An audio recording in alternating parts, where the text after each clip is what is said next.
दुनिया के सबसे धनी या सबसे चर्चा में रहने वाले देश अमेरिका में चुनाव है। चर्चा चल रही है, पहली डिबेट हो चुकी है कमला हैरिस और डोनाल्ड ट्रंप के बीच में। ट्रंप की दूसरी डिबेट है। ट्रंप ने पहली डिबेट जो बाइडेन के साथ की थी। और आज बात करेंगे कि अमेरिका में मुद्दे क्या हैं। हमारे यहाँ पे अभी भी मुद्दे भूख, भुखमरी, बिजली, पानी, स्वास्थ्य, धर्म जैसे हैं, लेकिन अमेरिका की नब्ज क्या कहती है। पहला सवाल, क्या अमेरिका को पहली महिला राष्ट्रपति मिलेंगी? कमला हैरिस भारतवंशी मूल की है, हालांकि वो इस पहचान को ज्यादा तवज्जो नहीं देती, लेकिन डोनाल्ड ट्रंप जो पहले उनके ऊपर ब्लैक या श्वेत वाली या ब्राउन वाली बात कह रहे थे, अब वो इससे बैकफुट पे हैं।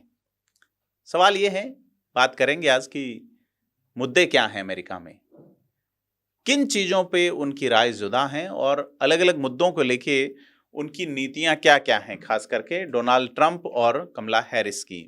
क्योंकि ट्रंप जो है वो 2020 में चुनाव हारे, उसके बाद 4 साल नेपथ्य में रहे, लगातार मुकदमे झेलते रहे, और हैरिस जो है वो की पब्लिक प्रोसिक्यूटर हैं। तो इनकी पहली बहस में भी ये नजर आया कि वो हमला करती रही, उनकी जो आपराधिक मामले हैं, ट्रंप के आपराधिक मामले हैं उस पर, और ये सारी चीजें जो हैं। क्योंकि अमेरिका के चुनाव में अभी जो सबसे बड़ी स्थिति, सबसे बड़ा मुद्दा है इकोनॉमी, अर्थव्यवस्था। वहां बातें अलग तरीके से होती हैं। हमारे यहाँ अर्थव्यवस्था की बात होती है, कितने लोगों को फ्री राशन दिया, कितने लोग गरीबी रेखा में आए, नहीं आए। तो लेकिन अमेरिका में अभी जैसे पॉलिटिकल वहाँ के एक्सपर्ट्स का कहना है कि अमेरिका अमीर देश है, लेकिन लोग गरीब हो रहे हैं। वहाँ पर कैपिटा इनकम, जैसे कि मान लीजिए आपके देश की पर कैपिटा इनकम 1 लाख रुपए प्रति महीना है, लेकिन निचले व्यक्ति को तो 1 लाख रुपए नहीं मिल रहे। ऐसे में ही अमेरिका की पर कैपिटा इनकम तो ज़्यादा है, लेकिन नीचे स्तर पे गरीबी बढ़ रही है। तो अगर कमला हैरिस को सुने तो वो पहले दिन से कहती हैं कि वो कामकाजी परिवारों के लिए कम से कम खाने पीने की चीज़ों और मकान की कीमतों को कम करने की कोशिश करेंगी। भारतवंशी है, भारत जैसा ही मुद्दा कमला हैरिस ने उठा दिया है। उन्होंने कहा है कि जो किराने का सामान होता है, ग्रोसरी की कीमतें जो गलत तरीके से बढ़ रही हैं, उस पर प्रतिबंध लगाएंगी, और पहली बार जो घर खरीद रहे हैं उन लोगों की मदद के लिए कदम उठाएंगी, और ये सुनिश्चित करेंगी कि अधिक से अधिक मकान बने। इसके लिए वो इंसेंटिव भी देंगी। ट्रंप भी ये कहते हैं महंगाई खत्म करेंगे। अब आप देखिए, अमेरिका में भी महंगाई है।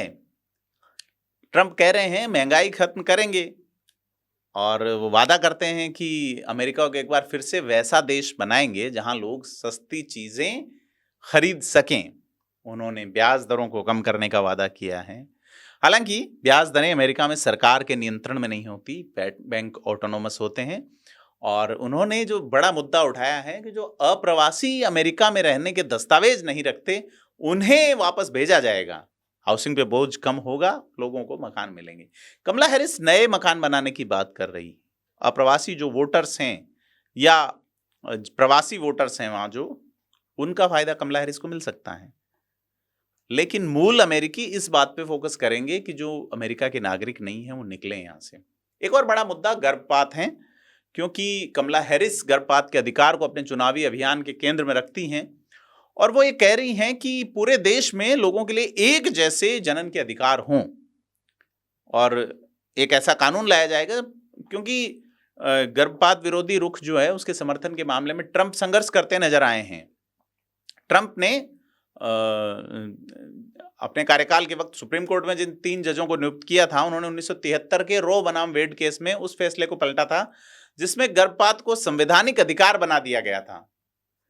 और यह सारी चीज जो है वो अमेरिका के अंदर एक बड़ा मुद्दा बन रहा है। क्योंकि जब उपराष्ट्रपति रही कमला हैरिस, जो कि अमेरिका की पहली उपराष्ट्रपति बनी जो बाइडेन की सरकार में, उनको दक्षिणी सीमा पर अप्रवासियों की भीड़ को नियंत्रण करने का जिम्मा दिया गया था। उन्होंने वहाँ अरबों डॉलर का निवेश करवाया ताकि लोगों को उत्तर की ओर आने से रोका जाए। लेकिन 2023 के आखिर में मैक्सिको से सर्वाधिक अप्रवासी अमेरिका में घुसे। अब ये तादाद कम हुई है, क्योंकि अब प्रचार अभियान के दौरान हैरिस जो है वो दक्षिण अमेरिकी देशों से जो उत्तरी अमेरिकी महाद्वीप में आ रहे हैं उनके मामले में कड़ा रुख अपना रही हैं। उन्होंने कहा है कि ह्यूमन ट्रैफिकिंग को रोकने के लिए कैलिफोर्निया में जो एज ए प्रोसिक्यूटर उन्होंने काम किया वो काफ़ी काम आएंगे। तो बड़ा है कि अवैध अप्रवासी जो है एक बड़ा मुद्दा है। ट्रंप ये कह रहे हैं कि वो बॉर्डर को सील कर देंगे, सुरक्षा बलों की तैनाती भी बढ़ाएंगे और सारे जो हैं जिस तरीके से Kamala Harris cross party border bill ला रही हैं उसको समर्थन नहीं करने की अपील की है। तो उन्होंने ये कहा है ट्रंप ने कि अगर वो जीत गए तो अमेरिका के इतिहास में बिना जो डॉक्यूमेंट रह रहे हैं लोग, अब तक की सबसे बड़ी अप्रवासी आबादी को वापस भेजा जाएगा। तो क्या ये मामला अगर ट्रंप जीतते हैं तो क्या अप्रवासी सबसे ज़्यादा अमेरिका से निकाले जाएंगे? बड़ा सवाल है, क्योंकि लोग ये कह रहे हैं कि ये अदालत में चुनौती का सब्जेक्ट भी हो सकता है। तो सीधे तौर पे टैक्सेशन की अगर बात करें, क्योंकि कमला हैरिस का ये मानना है कि बड़ी कंपनियों, उद्योगों और साल भर में $4 लाख कमाने वाले अमेरिकी जो हैं, उन पे टैक्स लगाया जाएगा, बढ़ाया जाएगा। लेकिन मतदाताओं से ऐसे कई कदम उठाने का वादा किया जिससे अमेरिकी परिवारों पे टैक्स जो है उसका बोझ कम होगा। उन्होंने चाइल्ड टैक्स क्रेडिट का दायरा बढ़ाने का बात कही है। उसके अलावा ट्रंप ने कई तरह की टैक्स कटौती के प्रस्ताव रखे। उन्होंने कहा कि 2017 में उनकी सरकार ने जो टैक्स कटौतियां की थी उन्हें विस्तार दिया गया था और इस कटौतियों से ज़्यादातर अमीरों को ही मदद मिली थी। हालांकि विश्लेषक ये कहते हैं कि ट्रंप और हैरिस दोनों का जो टैक्स प्लान है उससे फिस्कल डिफिसिट जो होता है, राजकोषीय घाटा, वो बढ़ेगा। लेकिन सरकारी खजाने पर ट्रंप की जो स्कीम है वो हैरिस की योजना से ज़्यादा बोझ डालेगी। और अगर बात करें तो विदेश नीति, हमारे यहाँ विदेश नीति में एक चीज़ आती है पाकिस्तान, बांग्लादेश, पड़ोसी। लेकिन हैरिस ने ये कहा है रूस और यूक्रेन के युद्ध में यूक्रेन को जो मदद दी जा रही है वो जारी रहेगी। उन्होंने कहा कि अगर जीती तो यह सुनिश्चित करेंगी कि अमेरिका की जो 21वीं सदी है वो अमेरिका की हो, चीन की नहीं।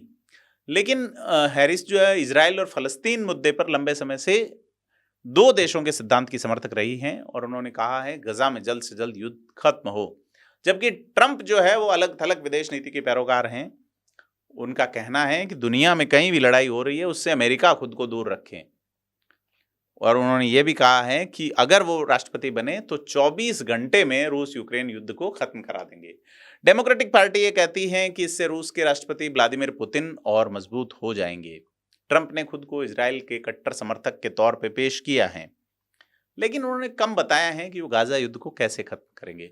तो बड़ा सवाल ये है कि सर्वेक्षण जो हुए हैं, जिस तरह से ट्रंप के ऊपर गोली चली और उसके बाद बाइडन ने अपना जो उम्मीदवारी थी वो वापस ली हैं, उसके बाद जो सर्वेक्षण है उनमें जो डिसाइडिंग स्टेट्स हैं उसके अलावा बाकी जगह स्थिति जो है वो कवर करने में खासा प्रभावी रही है कमला हैरिस। और मुद्दों की अगर बात करें तो बिजनेस एक बड़ा मुद्दा है, क्योंकि हैरिस ने ये कहा है कि प्रत्येक आयात पे टैक्स लगाया जाना ठीक नहीं है। ट्रंप उस पर राजी हैं, वो उसे नेशनल टैक्स करार देती हैं और ये कहते हैं कि प्रत्येक परिवार पर सालाना 4,000 का बोझ पड़ रहा है। और वो ये कहती हैं कि टैरिफ लगना चाहिए आयात पर, लेकिन कुछ चुनिंदा चीज़ों पे। तो टैरिफ को अपने चुनाव प्रचार का ट्रंप ने प्रमुख नारा बताया। उन्होंने कहा कि विदेश से आने वाली सभी चीज़ों पे 10 से 20% टैक्स लगाएंगे, जबकि चीन से आने वाले सामान पर इससे ज़्यादा टैरिफ लगाया जाएगा। बड़ी चीज़ है कि अमेरिका जो है वो अगर ट्रंप सदारत करेंगे उसकी, तो चाइना के साथ चीज़ें अलग तरीके से देखेंगी। तो जलवायु परिवर्तन भी वहाँ पे एक मुद्दा है, क्योंकि renewable energy sector, electric vehicles tax credit और रिबेट प्रोग्राम जो है उसके मद में करोड़ों रुपए दिए गए हैं। लेकिन तेल निकालने की जो टेक्निक है, फ्रैकिंग जिसको कहा जाता है, उसका पर्यावरणवादी विरोध कर रहे हैं, तो ऐसे मुद्दा ये छोड़ दिया है। जबकि ट्रंप ने पर्यावरण संरक्षण के सैकड़ों नियमों को राष्ट्रपति रहते हुए वापस लिया था और इसमें बिजली संयंत्रों और वाहनों से कार्बन डाइऑक्साइड उत्सर्जन में कटौती का कानून भी शामिल था। अब उन्होंने कहा है कि आर्कटिक जो इलाका है वहाँ पे ड्रिलिंग बढ़ाया जाएगा और इलेक्ट्रिक कारों को उन्होंने निशाना बनाया है।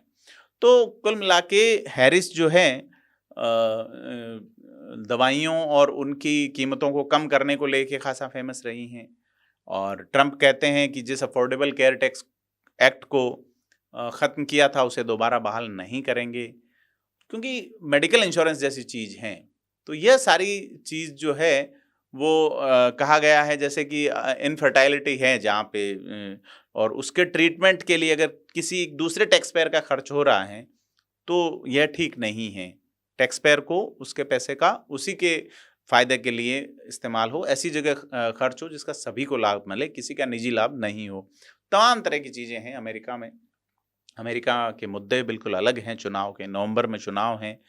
भारत में भी कुछ राज्यों में चुनाव हैं, यहाँ अलग तरह के मुद्दे हैं, लेकिन वहाँ के मुद्दों को देखें तो वो ख़ासा अलग और अलहदा नज़र आते हैं। अभी जो पहली डिबेट हुई है उसमें सीधे तौर पे जो ट्रंप और हैरिस हैं, उसमें हैरिस सीधे तौर पे भारी पड़ी हैं। हैरिस ने निजी हमले भी किए और अपना जिस तरीके से जिस तरीके से कोर्ट में डिबेट करती है, वो वकील हैं, ऐसे में उन्होंने ट्रंप को बैकफुट पे जाने पे मजबूर किया। लेकिन क्या इस बैकफुट पे जाने पे वोटर किस ओर मुड़ेंगे, यह देखने वाली बात होगी।